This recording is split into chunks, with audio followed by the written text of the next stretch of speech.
रामकृष्ण हरी मंडळी. आता मी गाथा मंदिर या ठिकाणी आलेलो आहे. आपण बघू शकता गाथा मंदिरकडची केलेली विद्युत रोषणाई मी तुम्हाला दाखवतो.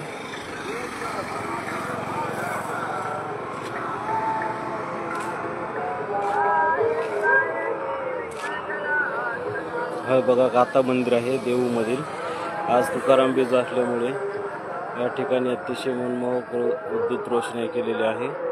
हे गाथा मंदिर आहे मित्रांनो. बघू शकता सकाळच्या शांत पाण्यामध्ये गाथा मंदिरची प्रतिमा मी तुम्हाला दाखवण्याचा प्रयत्न करतोय. हे बघा कलर कसे बदलतात मंदिराचे.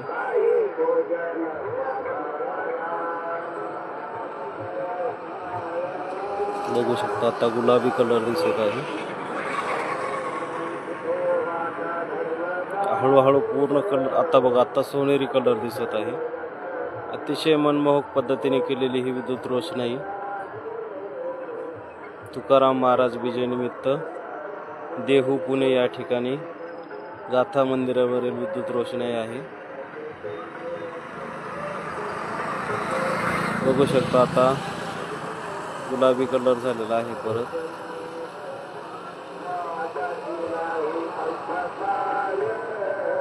आता सोनेरी कलर झालेला आहे. संपूर्ण गाथा मंदिराचा कलर हा आता हिरवा कलर झालेला आहे, पोपटी कलर. परत आता पांढरा कलर झालेला आहे. आपण बघू शकता अतिशय मनमोहक विद्युत रोषणाई आहे मित्रांनो.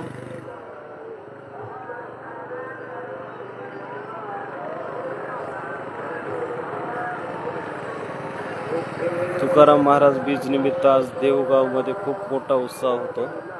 या ठिकाणी आजच्या दिवशी तुकाराम महाराज यांना वैकुंठावर जाण्यासाठी गरुड वाहन आले होते. त्या वाहनावर बसून संत श्रेष्ठ श्री तुकाराम महाराज हे सदैव वैकुंठाला गेलेले होते. तो आजचा दिवस तुकाराम महाराज बीज निमित्त देवगावामध्ये प्रचंड गर्दी असते. वारकरी खूप मोठ्या प्रमाणावर येतात आणि सकाळनंतर या ठिकाणी एंट्री बंद असते. खूप लांबून पायी चालत यावं लागते. त्याच्यामुळे मी आज खूप लवकर आलो, त्याचा हा फायदा झाला आहे मित्रांनो. विद्युत रोषणाई ही सकाळी उजाडल्यानंतर दिसणार नव्हती.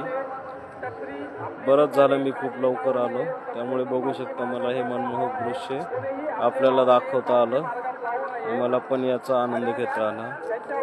वरती ते दिसतंय ते मुख्य मंदिर आहे आणि खालच्या बाजूला इंद्रायणी मातामध्ये त्या मंदिराची प्रतिमा दिसत आहे. अतिशय मनमोहक विद्युत रोषणाई केलेली आहे. याच्या अगोदरच्या व्हिडिओमध्ये मी तुम्हाला मुख्य मंदिर आणि वैकुंठ गमन मंदिर या ठिकाणची विद्युत रोषणाई दाखवली आहे. ह्या व्हिडिओमध्ये मी तुम्हाला गाथा मंदिराची विद्युत रोषणाई दाखवत आहे. बघू शकता आपण त्याचा आनंद घेऊ शकता.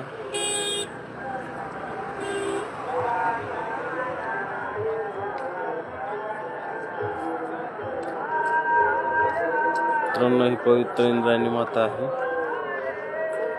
इंद्रायणी मातामध्ये पाण्यामध्ये बघू शकता आता हे मनमोहक दृश्य गाथा मंदिराचं.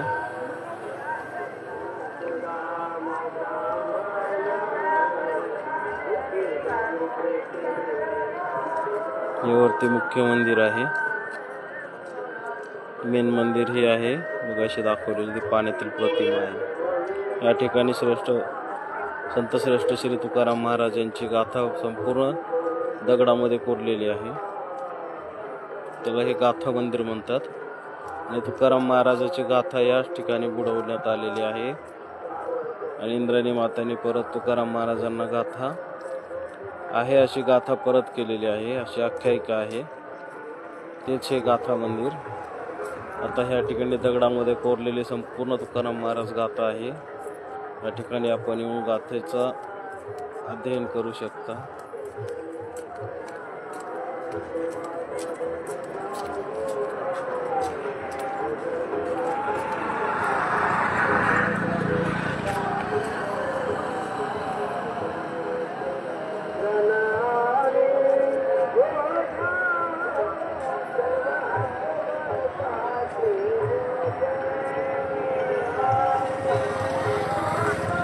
रामकृष्ण हरी मंडळी. आहेत.